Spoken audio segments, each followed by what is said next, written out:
अक्टूबर के दूसरे पखवाड़े से लेकर 15 दिसंबर तक का समय रबी सीजन का होता है। इन दिनों ढेरों फल, सब्जी, दलहन तिलहन फसलों की खेती की जाती है, लेकिन इन दिनों की सबसे विशेष फसल गेहूं को माना जाता है। देश के कई राज्यों में गेहूं मुख्य फसल के रूप में भी देखी जाती है।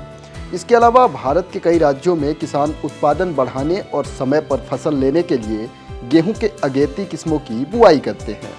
अगेती किस्में समय से पहले तैयार हो जाती हैं और मौसम के उतार चढ़ाव का जोखिम भी कम रहता है। लेकिन इन किस्मों से अधिक पैदावार तभी मिलती है जब सही तरीके से उनकी देखभाल की जाए। अगर आप किसान हैं और अगेती किस्मों वाले गेहूं की खेती करते हैं तो उसकी देखभाल का भी तरीका समझिए। अगेती गेहूं की बुआई अक्टूबर के अंतिम सप्ताह से लेकर नवंबर के पहले हफ्ते तक कर दी जाती है।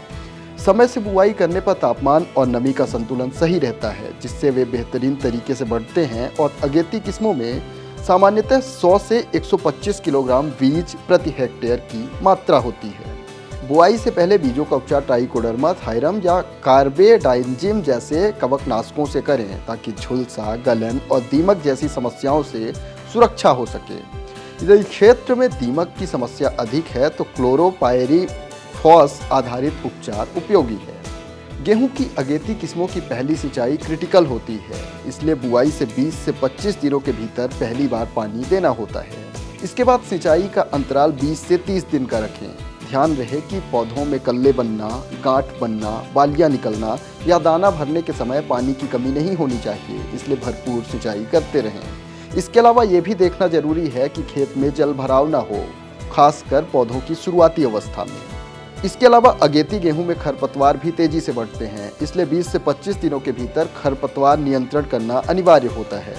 खरपतवार की सफाई के लिए अपने क्षेत्र में चलने वाली दवाओं का प्रयोग करें। खरपतवार बढ़ने दिया तो उपज में 20 से 30% तक गिरावट आ सकती है।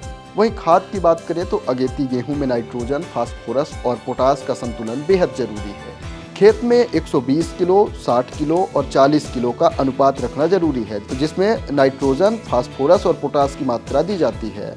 नाइट्रोजन को 3 बार की किस्त में दिया जाता है, पहला बुआई के साथ, दूसरा बुआई के 1 महीने बाद पहली सिंचाई के बाद और तीसरा जब पौधे में बालियां निकलने लगती हैं।